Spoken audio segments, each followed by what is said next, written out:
L'art d'avantguarda es rebel·la contra la dictadura del consumisme.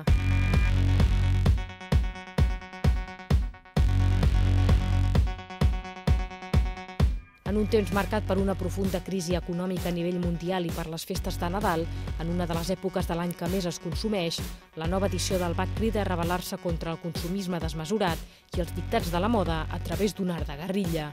Tothom té una obsessió per consumir, tant sigui consumir moda, com consumir habitatge, com consumir tecnologia, com consumir amistat. Si consumo, luego existo, ¿no?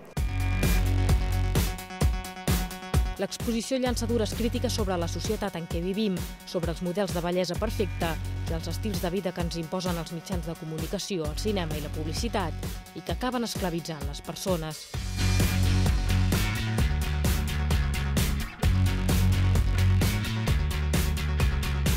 La obra se llama Shame y el objetivo principal era hacer una reflexión sobre el estado social que impera hoy de estar a la moda. Así que queríamos hacer una crítica respecto a eso y hacer una diferencia entre lo que es consumo y lo que es consumismo y entre lo que es deseo y lo que es necesidad.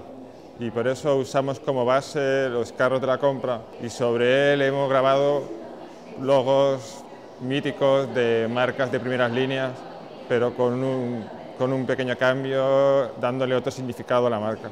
Yo soy una persona también que piensa que vivir bien y cuidarse es importante, pero no que se vuelva enfermizo, porque esto también es una enfermedad, ¿no? Son pinturas, pero es como si fueran unas publicidad, ¿no? Y es curioso porque la publicidad jamás te podrá, digamos, decir estas cosas, sino que los mensajes son exactamente los opuestos. Y entonces es un poco jugar con esto, ¿no? Con una estética publicitaria y con un concepto que es antipublicitario.